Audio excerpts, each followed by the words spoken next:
I know he's a good human being. I could see the disappointment in him. What was going through your mind at the time? I almost felt bad because I was hoping I could see that he was thinking, man, you know what I mean? Like we can always overcome these things. He's still a legend of the sport, and the Koreans definitely look for more than just what martial arts is all about. And they've been nothing but respectful to me, and I'm thankful for that. So, we are now with the UFC featherweight champion of the world and the number 2 in the UFC men's pound for pound rankings, Alexander Volkanovsky. Hello, sir. How are you? I'm very good, mate. I'm very good. How are you? Very good. I'm a giant fan. Thanks for doing this interview. No worries at all. Well, I appreciate that, mate. I appreciate you supporting me. Thank you.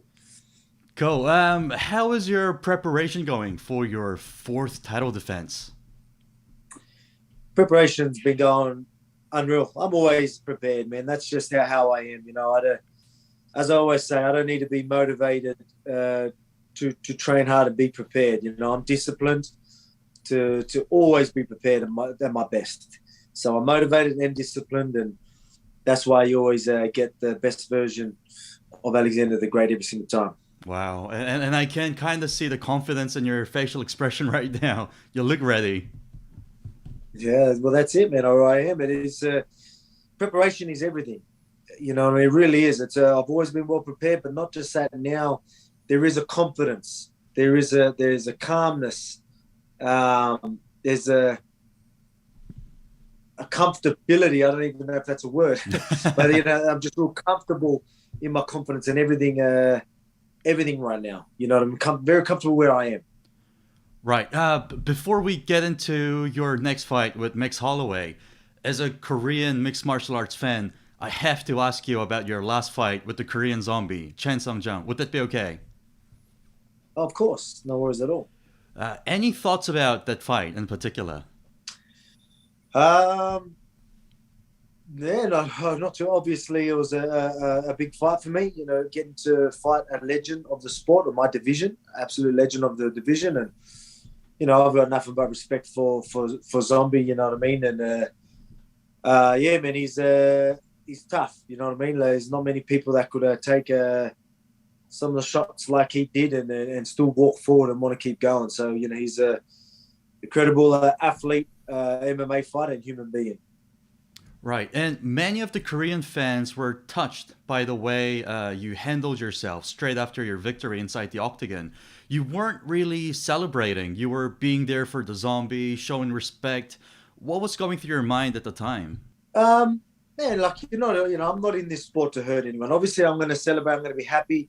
Straight after, I'll celebrate. But there's going to be time where, again, I don't want to hurt my opponents. I'm not out here to hurt people. Obviously, I'm in the fight business. I need to get used to what we do, but at the same time, I know he's a good human being. There's a lot that what he's all about is what I'm all about. Being a family man, respectful, and all that type of stuff. You know what I mean? So, yeah, man, it was just something that I could see the disappointment in him. I could see that he was hurt. Physically and mentally, and I almost felt bad because I was hoping I could see that he was thinking, man, do I retire? I got them vibes that he was thinking stuff like that, and I just thought to myself, man, it doesn't matter who was in front of me that night, I would have done the same. You know what I mean? I don't want him to knock himself and think less of himself because of that performance. Right. Speaking of which, the Korean zombie did repeatedly stated that he felt like he was hitting a wall, and he was entirely reconsidering his career as an MMA fighter after the fight with you. Any words to the Korean zombie regarding that? Oh man, obviously sometimes where things might not go our way. The thing is, it's hard because a lot of people have said that when they fight me, like that is a part of my style. I want to stifle people and nullify their movement and take away things that they're good at and capitalize on opportunities they have and still not give them a chance to, to get their rhythm. Make them fight my fight, which is very uncomfortable for people. But like I said, answered that question before. I think if there was anything I had to say to him was like, man, don't be so hard on yourself. Whether it was a bad day or not, we all have bad days. and you know what I mean. Like we can always overcome these things. You know, he's still a legend of the sport, and if he does choose to give it up, mate, the reason why he got that a title shot is because of how much of a inspiration or a great athlete and a great fighter he's been. You know what I mean? Like, not many people would, you know, if there's an injury, that's why so many people had him top of the list to get that chance, because they know he deserved it. There's not many people that deserve a shot like that, like he got. Like, you know, not many people deserve that, but he did. So there's a reason for that. So I want him to obviously keep his head held high. Wow, showing class as usual. Thanks for that. Now let's talk about your next fight, which is on this weekend against Max Holloway, and it's for the third time. What are your thoughts on the challenger, Max Holloway? Well, I know a bit about him. I've spent a lot of time in the octagon with him, a lot of time preparing for the bloke. But look, man, he's a great athlete. Another fighter who is a great fighter, good team, durable, tough. You know what I mean? He's ticks a lot of the boxes. So you always know it's going to be a hard fight. Do I think I'm better and I'm a step ahead? Yes, I do. But, I mean, it's still going to be a tough fight, because that's the type of fighter he is. But I think I'm just going to be that little bit too much, and I get to show that Saturday. And are you sick of fighting the same person over and over again, or do you welcome him as a challenger? I welcome him as a challenger. I still think this is good because I'm a different fighter. I think it's going to be exciting because he's going to bring a different fight anyway. But now he's fighting a different version of myself as well. So I get to see. This is still a challenge. I want to see him, like, you know, bald Volk. You know, ever since I shaved his head, this is a new me. He hasn't fought bald Volk yet. So let's see how he does against the new version of myself. And without revealing too much of your game plan, can you give us a little bit of a hint as to how you will approach this fight? I mean, as I said to you about with the zombie fight, why I'm a big problem for everyone is because I make people fight my fight. There's many ways I can do that.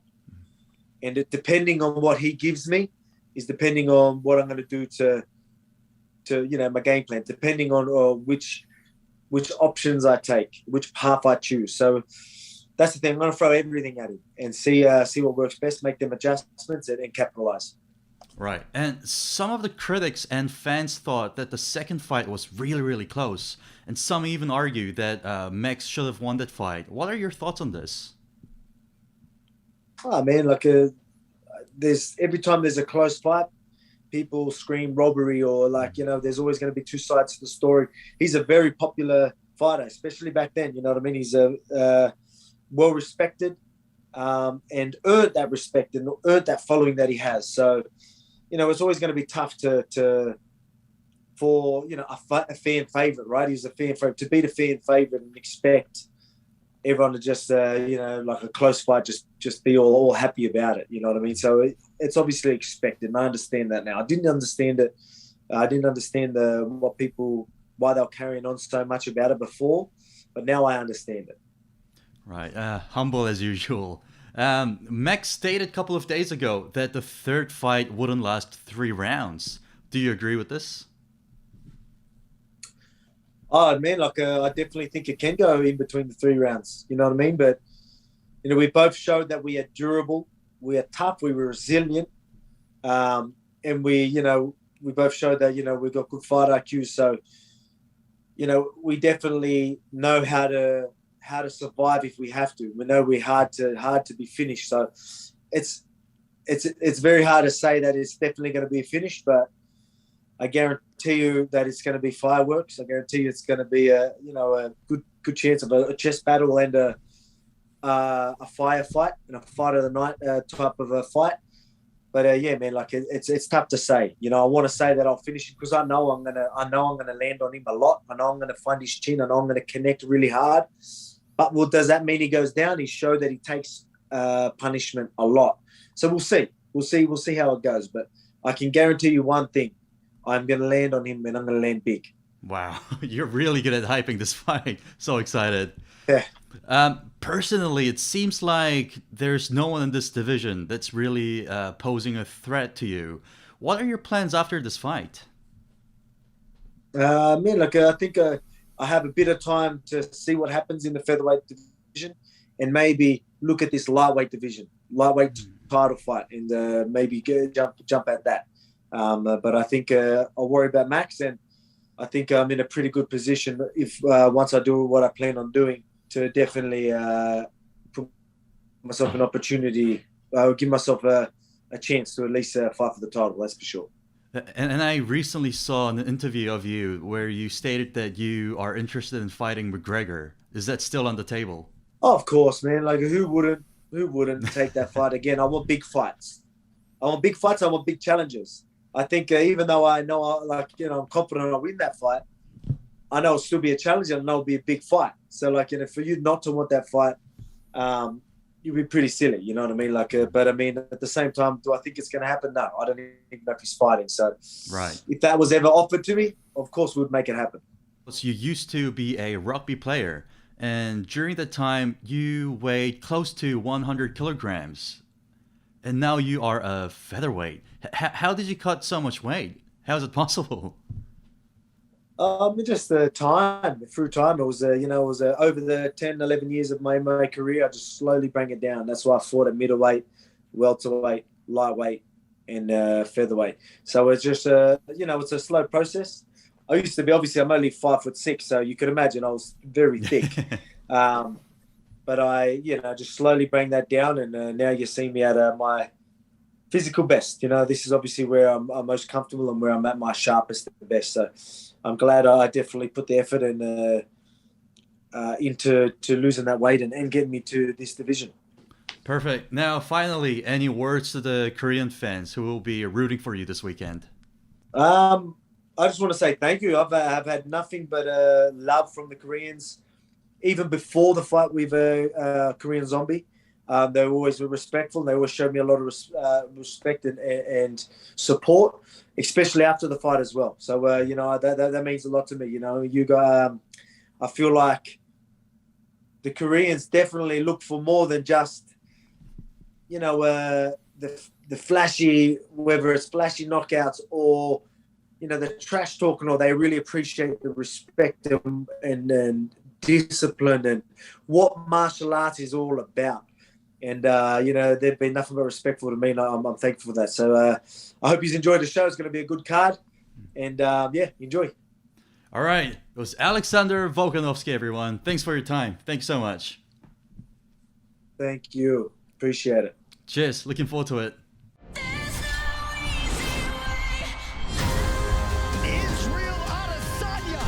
Best striker that we've ever seen in the UFC. But Jared Cannonier can put people to sleep. Jared, you're next.